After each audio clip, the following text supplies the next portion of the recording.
Admiral Sarah Chen stood at the viewport of Orbital Station Delta, watching the Arcani ships materialize in high orbit. Their vessels were works of pure energy manipulation. No visible engines, no physical weapons, just seamless fields of contained plasma forming perfect geometric shapes. They made Earth's best ships look like crude industrial machinery in comparison. Beautiful, aren't they? Dr. Marcus Rivera joined her at the window, his dark eyes reflecting the ethereal glow of the alien fleet. As Earth's leading quantum physicist, he had been studying the Arcani's energy-based technology since first contact 6 months ago. But beauty can be deceptive. Sarah nodded, unconsciously adjusting her uniform. The last 6 months had been a diplomatic nightmare. What should have been humanity's triumphant entry into galactic society had instead become an exercise in frustration. The Arcani, while not openly hostile, had made their position clear. Earth's technology was dangerous. The Arcani ambassador is ready for the technology review, Lieutenant Hayes announced from behind them. They're waiting in conference room 1. Sarah exchanged a knowing look with Marcus. Another lecture on the proper path of technological evolution awaited them. The Arcani believed that all advanced civilizations naturally progressed from physical to energy-based technology, eventually abandoning primitive mechanical systems entirely. Earth's stubborn insistence on combining both approaches was, to them, evidence of humanity's technological immaturity. The conference room was dominated by Ambassador Zareth's imposing presence. The Arcani were beings of partially transcended matter, their bodies a swirling mixture of solid form and pure energy. Zareth's core remained humanoid, but waves of plasma constantly flowed through their translucent skin. Admiral Chen, Dr. Rivera. The ambassador's voice resonated directly in their minds. We have completed our latest analysis of Earth's defense systems. The results are concerning. A holographic display materialized in the center of the room, showing schematics of Earth's latest destroyer-class vessels. Sarah felt her jaw tighten. The Arcani had scanned their ships without permission again. Your continued development of hybrid systems poses unacceptable risks, Zareth continued. Combining quantum computers with silicon processors, mixing railguns with plasma weapons, using both physical armor and energy shields. These unstable combinations could cause cascading failures across multiple dimensions. With respect, Ambassador, Marcus stepped forward. Our testing shows the hybrid approaches are actually more stable than pure energy systems in many situations. The redundancy. Dr. Rivera, Zareth interrupted, their plasma patterns shifting to darker hues. Your species simply lacks the perspective to understand the dangers.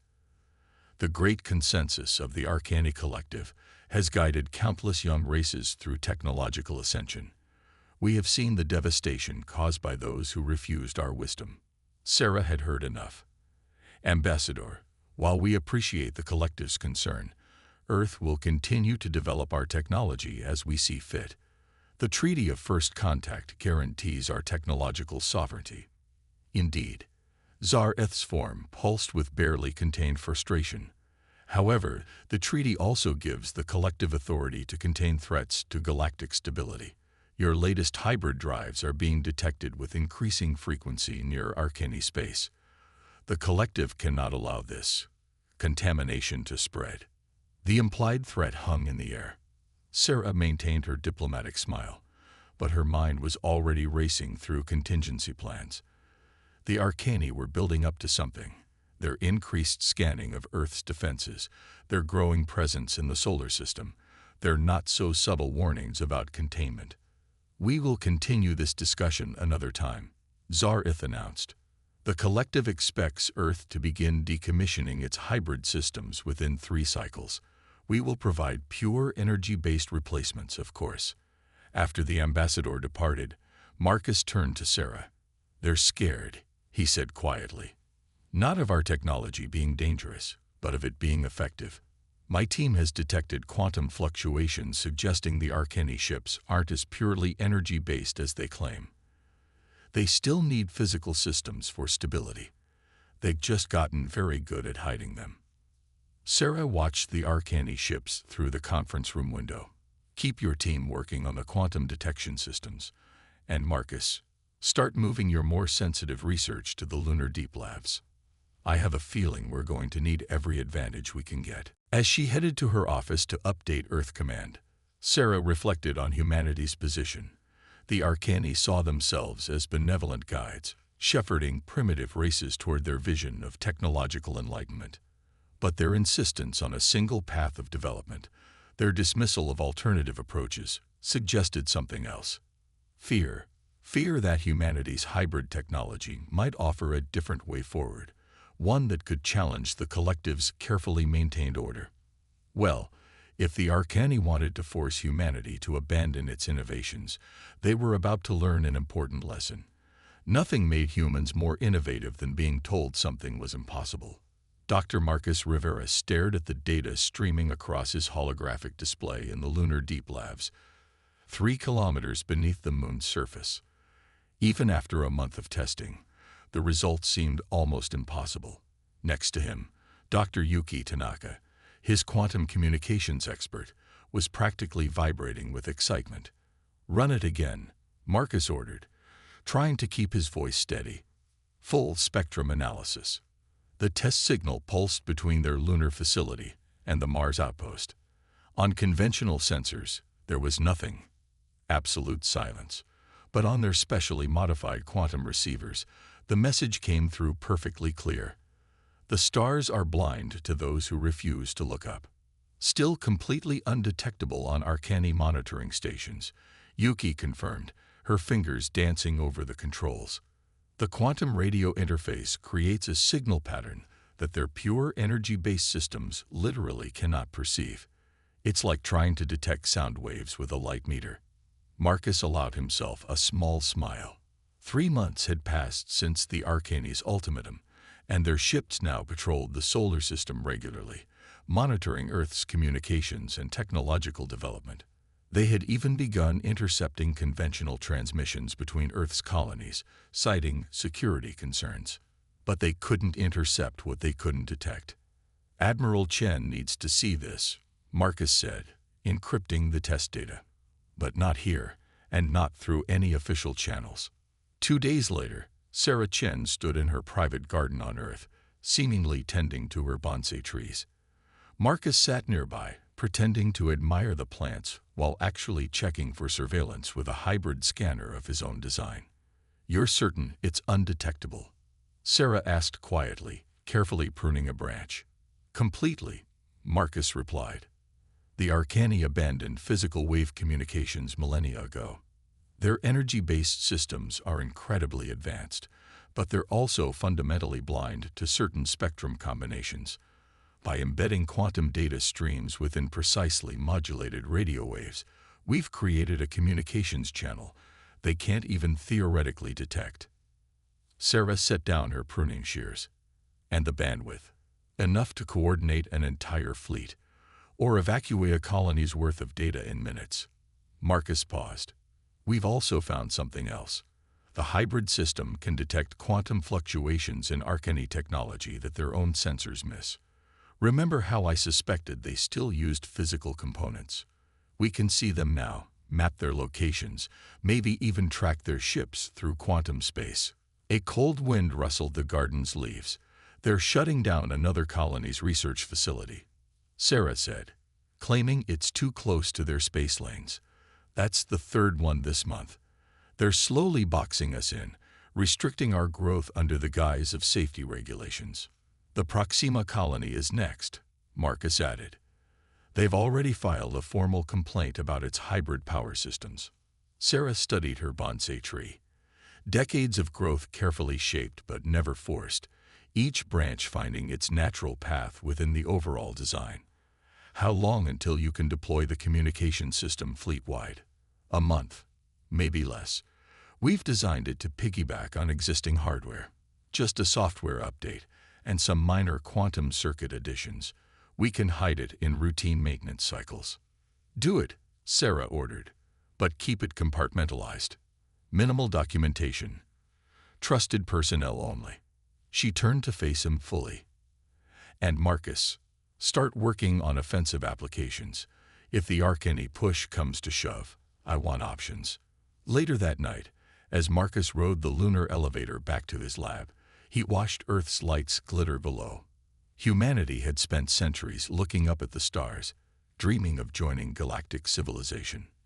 Now they were here, only to find that civilization was more concerned with conformity than progress. But the Arcany had made a crucial mistake. In their rush to perfect energy-based technology, they'd abandoned other paths, other possibilities. They saw humanity's hybrid approach as primitive, unstable, dangerous. They never considered that sometimes the best solutions came from combining old ideas in new ways. In the lab, Yuki was waiting with new test results. "The Mars signal was just the beginning," she said, pulling up fresh data. "We found a way to use the quantum radio interface to create targeted interference patterns. We can't shut down their energy systems directly, but we can disrupt their quantum field coherence. It's like throwing sand in perfectly meshed gears." Marcus studied the results, his mind racing with possibilities. The Arcany thought they were containing a primitive species, protecting the galaxy from humanity's dangerous technology. Instead, they were pushing humanity to innovate in ways they couldn't predict or control. "Send this to Admiral Chen through the new channels," he instructed. "And Yuki, let's see what else our primitive technology can do." As the data compiled, Marcus reflected on the irony of their situation. The Arcany's attempts to restrict human technological development had driven them to create something revolutionary. In trying to force humanity to abandon its hybrid approach, they had instead proven why it was so valuable. The question now was, how long until the Arcany realized their mistake? And what would they do when they did? The Arcany ultimatum arrived at dawn. The Proxima colony had 24 hours to shut down its hybrid power systems, or they would be safely deactivated by the Collective's peacekeeping force. Admiral Sarah Chen watched the message replay in the war room of Earth Defense Command, her expression stone. "They're testing us," she said to the assembled military and civilian leadership. "Proxima's just the beginning. If we back down now, they'll start shutting down colonies one by one." The holographic display showed the Arcany fleet positioning around Proxima Centauri, 15 ships of pure energy and light, their quantum fields blazing like captured stars. Against them, Earth could field only 6 vessels of conventional design. Conventional being the key word, Marcus Rivera added, joining remotely from Lunar Deep Labs. "They still don't know about our quantum radio detection system, or what else we've developed." Sarah nodded. "Over the past 2 months, Earth's ships have been quietly retrofitted with hybrid weapon systems designed by Marcus and Yuki's team. The Arcany would be expecting railguns and plasma cannons. They wouldn't be expecting those weapons to be quantum-linked." "What's the evacuation status?" Sarah asked. "Proxima's civilian population is down to essential personnel only," her tactical officer reported. "But the colony's hybrid cores can't be shut down quickly without risking a cascade failure. The Arcany know this. They're forcing our hand." Sarah studied the tactical display. The Arcany ships had arranged themselves in their standard enforcement pattern, a perfect geometric web designed to contain and control. Their energy weapons could reduce the colony to atoms in seconds. But perfection had its own weaknesses. "Launch the fleet," she ordered. "But first, send a message to the Arcany commander. Tell them we need 48 hours for a safe shutdown. Keep them talking." As Earth's ships moved into position, supposedly to assist with the colony shutdown, Marcus and Yuki activated their secret weapon. Hidden within the quantum radio network, a specially designed interference pattern began to build. The Arcany commander's response was predictably dismissive. "Your request for delay is denied. The Collective has determined that your hybrid technology represents an imminent threat. We will begin deactivation in 1 hour. Any interference will be considered an act of aggression." Sarah allowed herself a small, grim smile. "Send the activation code." Across Earth's fleet, hybrid weapons powered up, but not in any way the Arcani could detect. Each railgun projectile was quantum entangled with its targeting system. Each plasma burst was wrapped in a radio frequency envelope that made it invisible to pure energy sensors. The Arcani commander noticed the power surge in Earth's ships. "This is your final warning. Power down your weapons, or we will be forced to take action." "Interesting choice of words," Sarah replied. "Action. Force. Your energy-based technology is impressive, but you've forgotten something fundamental about the universe." She paused. "Every action has an equal and opposite reaction." She gave the order to fire. The Arcani ships detected nothing on their energy sensors until the moment of impact. Quantum-linked projectiles bypassed their shields completely, their physical mass suddenly appearing inside carefully calculated weak points. Hybrid plasma bursts, cloaked in radio waves, slipped through energy screens designed to deflect pure energy attacks. 3 Arcani ships fell in the first volley, their perfect geometric forms shattering as hybrid weapons exploited weaknesses they never knew they had. "Impossible." The Arcani commander's mental voice radiated shock. "Your primitive technology cannot." "Cannot what?" Sarah interrupted. "Cannot innovate. Cannot find new solutions. You pushed us into a corner, expecting us to submit or fail. Instead, we did what humanity has always done. We adapted." The remaining Arcani ships attempted to regroup, but their formation relied on quantum-linked coordination. Earth's hybrid interference was already degrading their communications, creating gaps in their perfect geometric patterns. "Fall back," Sarah ordered her fleet. "Let them see what retreat looks like." The Arcani fleet, suddenly unable to coordinate effectively and facing weapons they couldn't defend against, had no choice but to withdraw. As they disappeared into quantum space, Sarah knew this was just the beginning. "They'll be back," Marcus said over the secure channel, "with a bigger fleet." "Of course they will," Sarah replied. "But now they know we can hurt them, and they don't know what else we've developed." In the lunar deep labs, Marcus and Yuki were already analyzing combat data, finding new ways to improve their hybrid systems. The Arcani's attack had confirmed their theories. The supposedly pure, energy-based ships still relied on physical components for crucial systems, components that could be targeted. The quantum radio network picked up something interesting during the battle, Yuki reported. Some of the Arcani ships were generating interference patterns similar to ours. Not as refined, but Marcus understood the implication. They've been experimenting with hybrid technology themselves, secretly, which means we're not the only ones who see the flaws in their pure energy doctrine. Sarah finished. Find out who else in the galaxy might be thinking the same way. The Arcani Collective isn't going to let this go, and we're going to need allies. As reports of the battle spread through human space, Sarah knew they had crossed a line. The Arcani would no longer see humanity as simply primitive or misguided. They would see them as a threat to their entire technological philosophy. Good, she thought. Maybe it's time someone challenged their perfect cosmic order. After all, the universe itself was a hybrid system, matter and energy, chaos and order, all working together in beautiful complexity. The Arcani had forgotten that. Humanity was about to remind them. The alien who called herself the Era sat in Sarah Chen's garden, her crystalline form refracting the morning sunlight. As a member of the Lysian species, she was technically part of the Arcani Collective, but her presence on Earth was anything but official. Your victory at Proxima changed everything, the Era said, her crystalline surfaces pulsing with bioluminescent patterns. For centuries, the Collective has claimed their pure energy approach was the only valid path to technological advancement. Now, suddenly, their ships retreat from primitive human weapons. Sarah poured tea for them both, a ritual that had become common in these secret meetings. Over the past month, representatives from 6 different species had made covert contact with Earth. All had similar stories.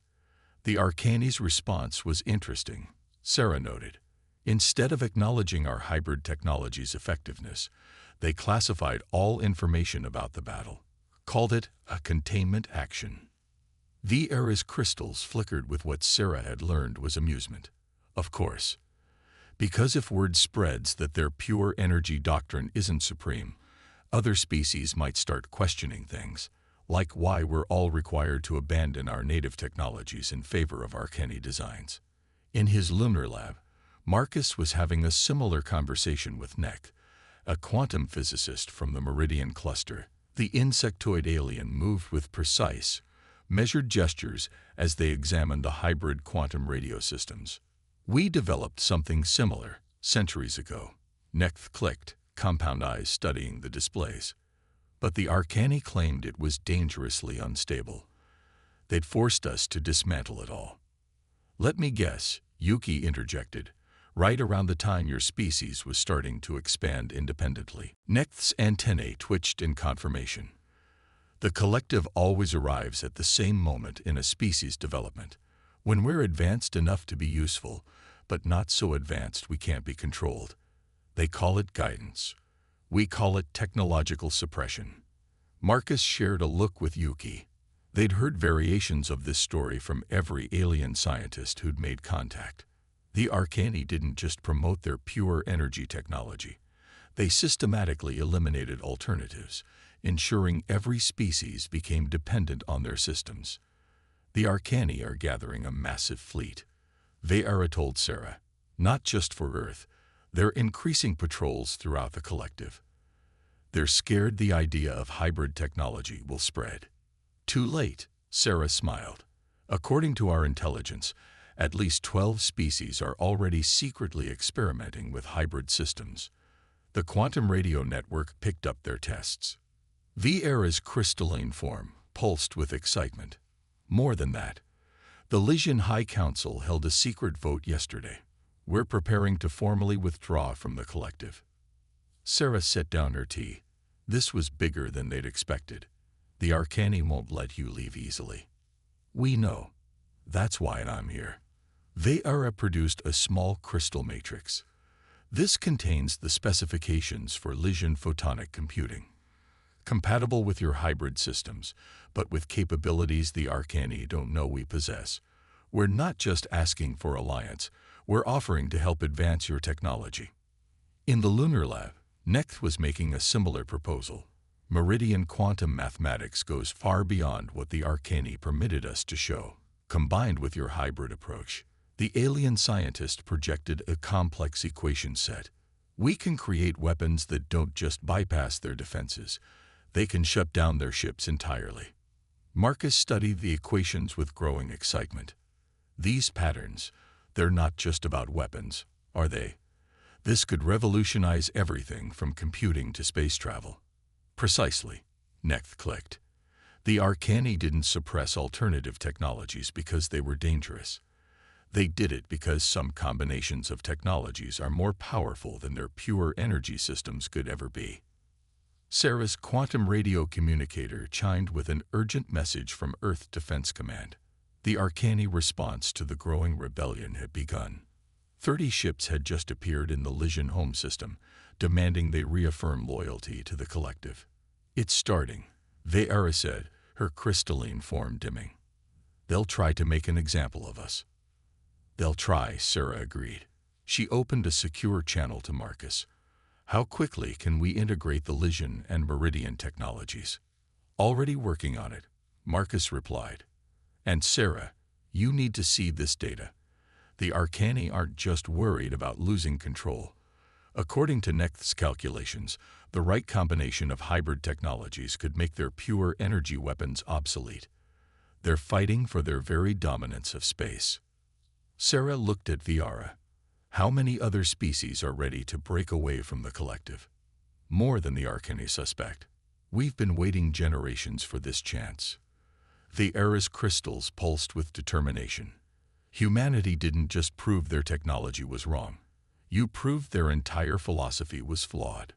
Progress doesn't come from following a single path.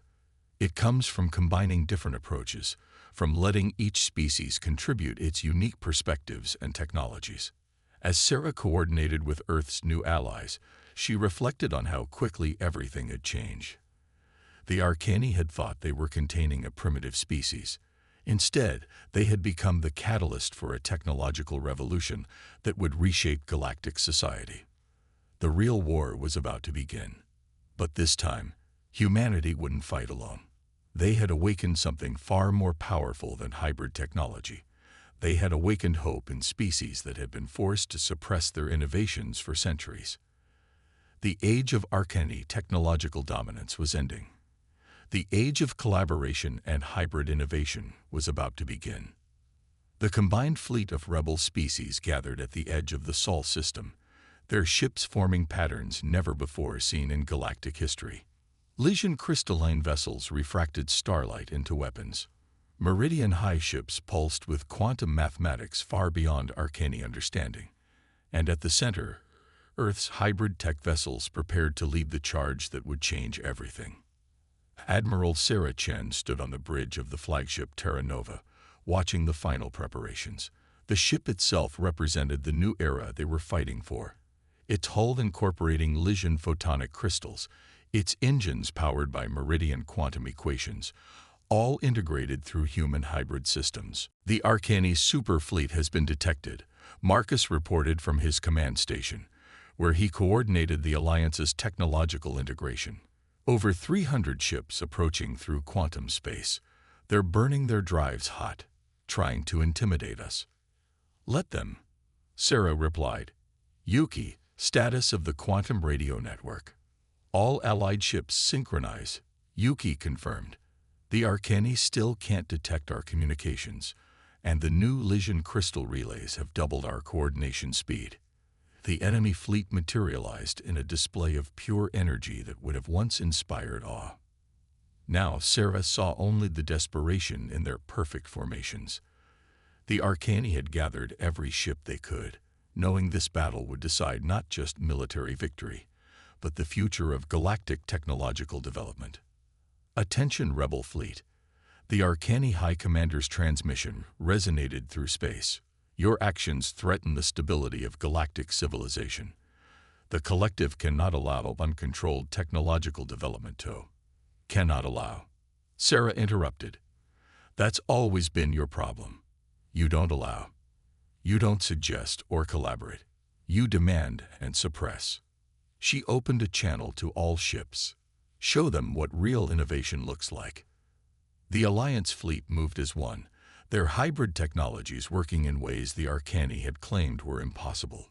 Lysian crystal ships bent weapon fire around their hulls, redirecting it through human-designed quantum matrices.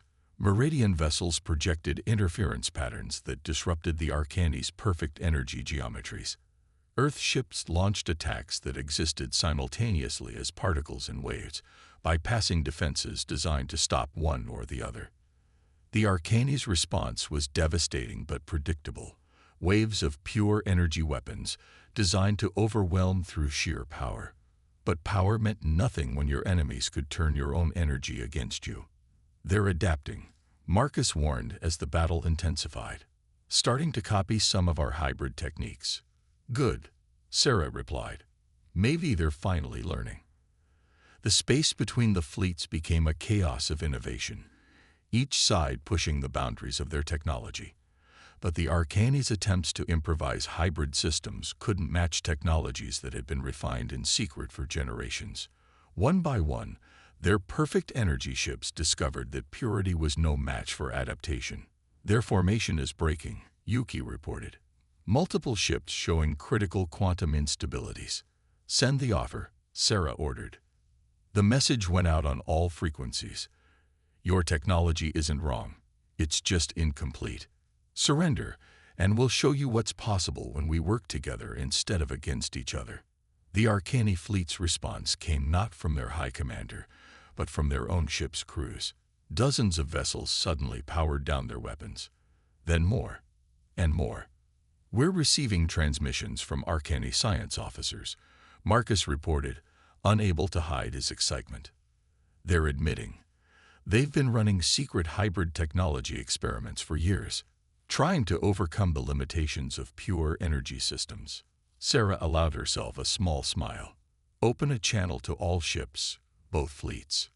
The galaxy is changing, she declared. The age of single-path development is over. Every species brings its own unique insights, its own technological heritage. True advancement comes not from forcing everyone down the same road, but from finding new ways to combine our knowledge. The Arcani High Commander's ship hung silent for a long moment. Then, slowly, its energy field shifted from battle configuration to neutral. Perhaps there is wisdom in this approach.